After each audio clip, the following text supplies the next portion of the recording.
Welcome to video 1 of my 6-week video series, Take Charge of Your Health to Be Happier.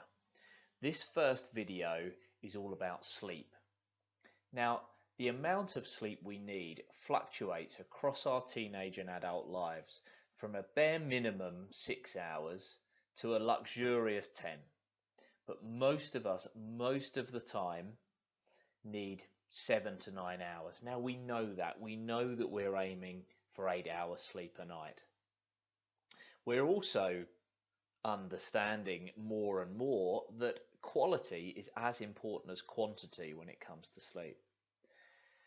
Now, in terms of ensuring that quality, but also quantity, routine is absolutely crucial. Whereas the rising and the setting of the sun once dictated our sleep-wake cycle in our evolutionary past, the invention of electric light above me right now because it's getting dark outside at the moment, central heating and 24-hour entertainment means we don't really have a sleep-wake routine any longer. Well, it's not dictated to us by our environment, by nature. We're dictating our sleep-wake routine using the wonders of the modern world.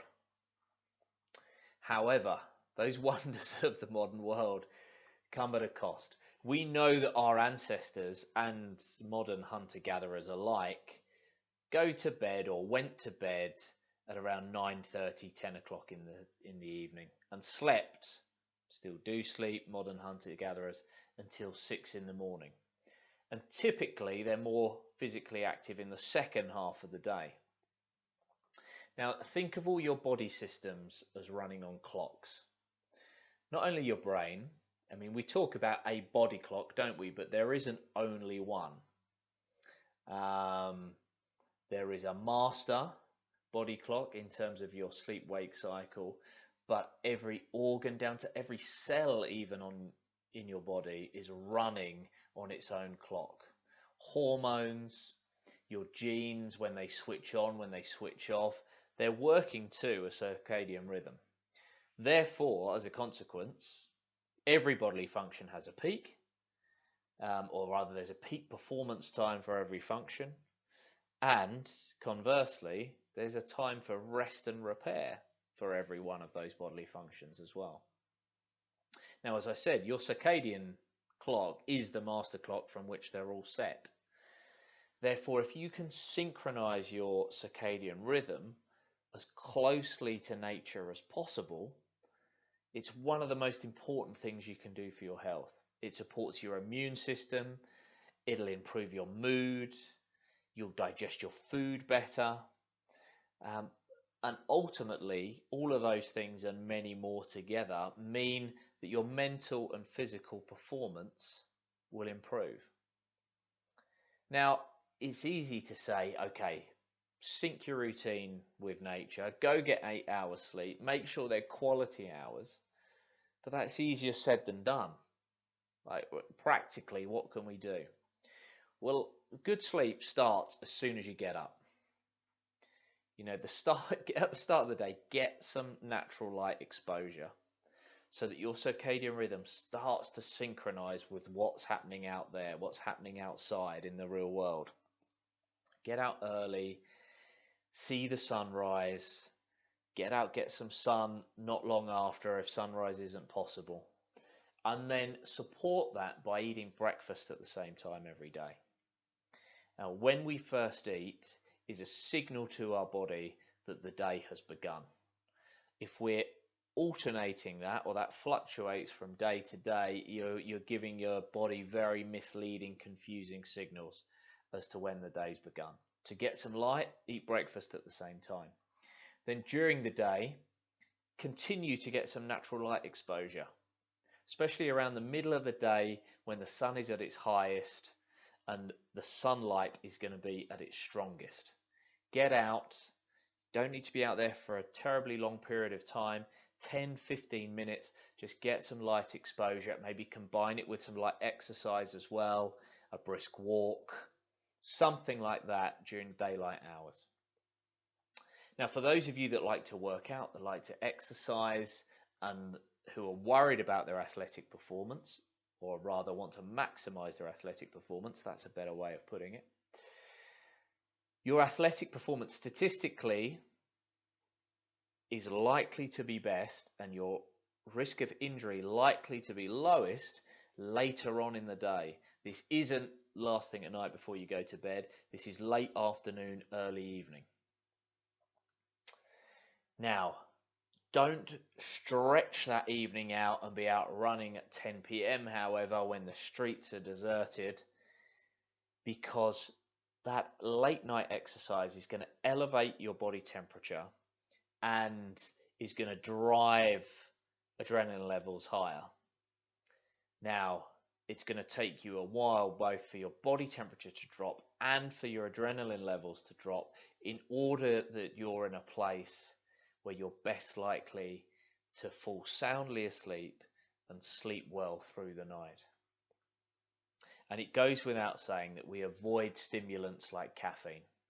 Ideally, you want to be avoiding stimulants like caffeine 10 hours before you want to go to sleep. So if your aim is to be asleep by 10:30, make that last coffee of the day at the very latest midday.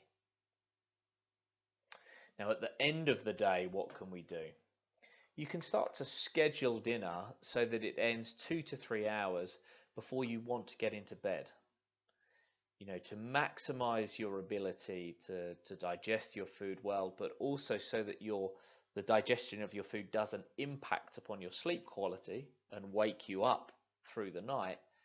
Let's get through that first phase of digestion through the stomach into the small intestine. So we need 2 to 3 hours between that final meal, or when you last take your final mouthful of food for the day, and when we lie down in bed.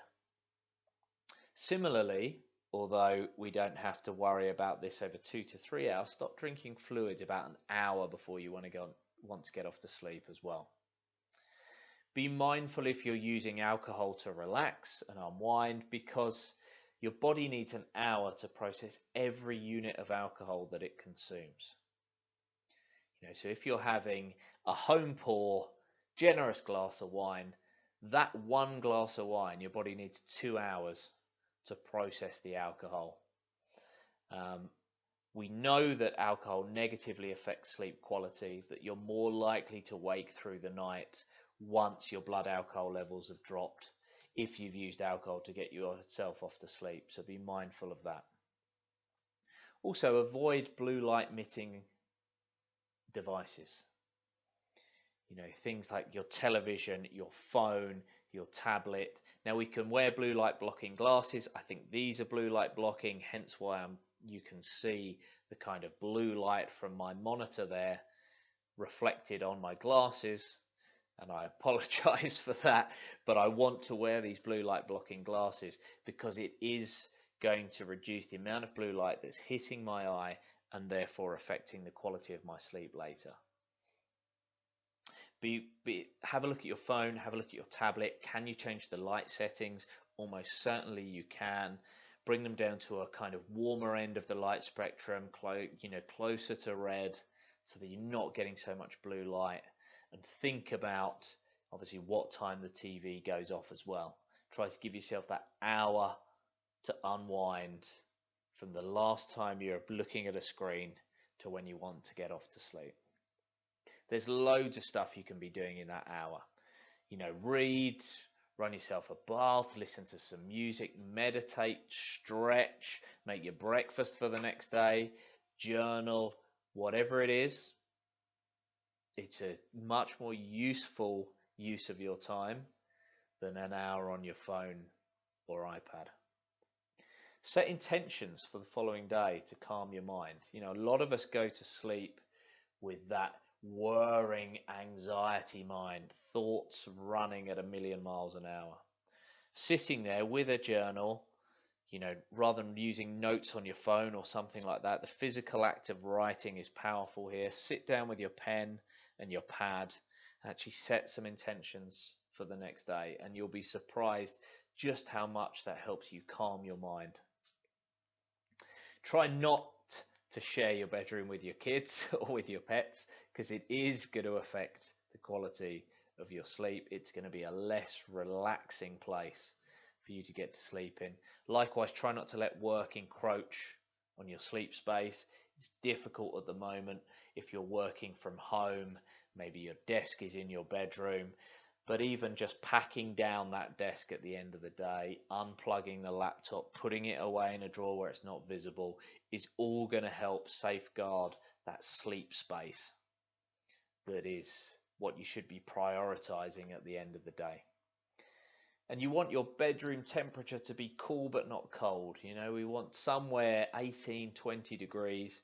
Obviously, you don't want to be shivering under your duvet, but nor do we want things cranked up, because that room temperature will drive your body temperature higher, which is counterproductive for good quality sleep. So they're all the practical steps. What's the challenge? The challenge I'm setting you for the next 7 days is to find consistency. We've learned that routine is key. You know, synchronizing your body with the natural light and dark cycle that you're currently in wherever you are in the world is absolutely essential. So I want you to pick either the start of the day or the end of the day. Now, it's week 1, so let's go for the lowest hanging fruit. Pick the easiest of the two. Let's not start tackling something before we've made any progress whatsoever. So let's go for the easier one. Which one, morning or evening, could you take practical action to improve in terms of syncing your circadian rhythm? We're going to work with just one at a time. We'll come on to the other end of the day next week.